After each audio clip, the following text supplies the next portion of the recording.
So now that we're making our predictions for teams, we also need to make predictions for awards. And some of these awards, I don't know if when you were contemplating them, some are easy. Some are like, yep, I clearly know the names. It'll probably be on the ballot at the end of the season. And others you're taking the flyer on. But we'll start with the easy one. It's MVP, the most valuable player. Last season going to Joel Embiid in a bit of a race with Nikola Jokic. I think there was a real big narrative that giving him three in a row when he hasn't proven anything, and can we really can we really do this when Joel Embiid is going to go down without having one? All of these things really play into it. So when you think about that kind of rhetoric, does Luca start getting a weird itch where like maybe we need to give him MVP because he's just so talented?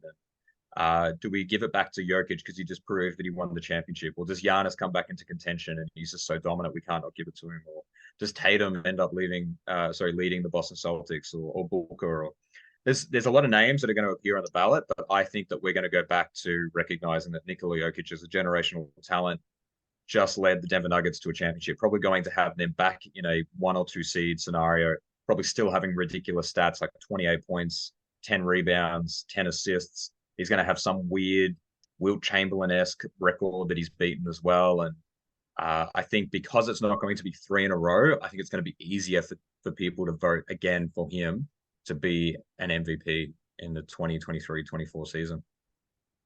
I think you're right about the Jokic challenge, I guess, last season. That was really part of that MVP race at the end, and Embiid ultimately got the nod there, and that's sort of been shaken now because he's captured the finals MVP and the ring as well. But I think though it's still probably like a 3-horse race. I think maybe Luka Doncic is the other name that really could jump in there. You could probably put names like SGA if he can sort of take OKC into a top 4 seed, might be worth consideration too.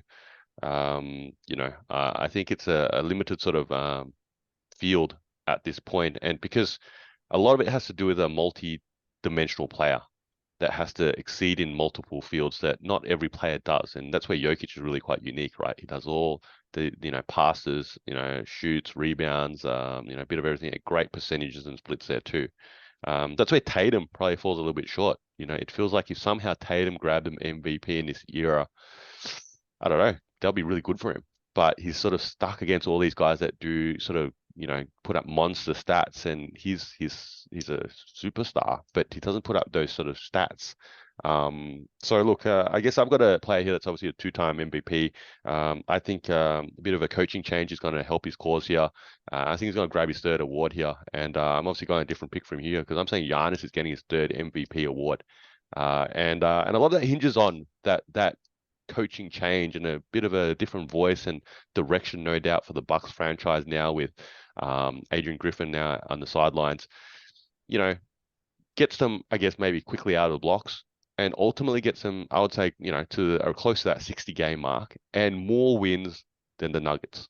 See, that's an important point. I think that when we sort of looked at the race last year, ultimately which teams ended up with what, and we all know MVPs rarely get a real serious consideration unless your team at least cracks 50.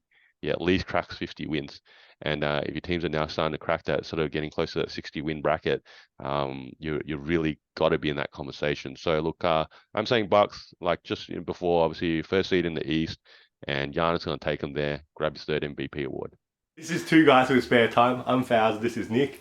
You're probably a basketball fan like us, so hopefully you can throw us an assist and giving our video a like and subscribing to our channel. And if you got thoughts, feelings, or even some suggestions, please put them down in the comment section below.